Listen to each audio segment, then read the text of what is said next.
نبين لي زافونتاج ديال الرياضه الجري. تكتشف شي اماكن ما يمكنش توصل ليها الطوموبيل، ولكن كما العاده تنبقاو غاديين حتى تلقاو شي حويجات زوينين، مناظر رائعه، اون جي بانوراميك ما يمكنش تجي حتى لتطوان ما تزورش هاد البلايص هادو، ولكن خصك تكون تتمارس رياضه الجري. شوف اليوم تكتشفوا معايا 3 ديال المدن في هاد الفيديو هذا.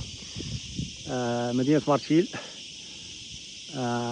مدينه المضيق ولا بما يعرف بالرينكو، ومدينه الفنيدق، ثم المدينه الرابعه هي سبته المحتله.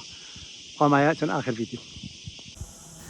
هذه هي مدينة مارتيل، والآن أتواجد بكابو نيغرو، هي اللي غتشوفوا دابا من أعلى منطقة هي كودية الطيفور. بقاو معايا.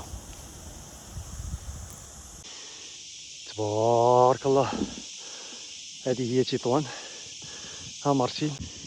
فوالا هذه هي مدينة المضيق ولا ما يعرف بالرينكو، هي هذه.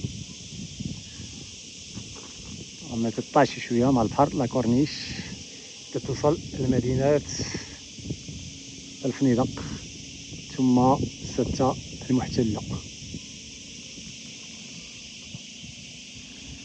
نجي بانوراميك، منظر رائع وجميل جدا، منظر بانورامي رائع صراحه، جو رائع، ما كاينش محسن من هذا المكان هذا. أتواجد لوحدي في هذا المكان الرائع، لأني فقت شوية في الصباح بكري، غالبا مازال ما كاينش زوار زرنا هذه المنطقة هذه.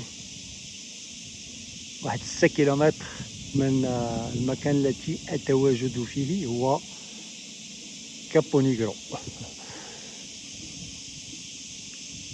منظر رائع بصراحة. الإنسان اللي جا لتطوان تنصحك بتشوف هذا المنظر الرائع. غير هذا الشيء كودية الطيفور، ولا كودية الطيفور، يعني تكون جاي من مارتيل وغادي للمضيق، قبل ما تدخل المضيق تلقى كودية الطيفور. غتطلع واحد الطلعه، ولكن خصك تطلع على رجلك، كاينه واحد الطلعه شويه طالعه بزاف، من الاحسن تطلع على رجلك مارش تتوصل لهذا المكان هذا باش تستمتع بهذا المنظر البانورامي.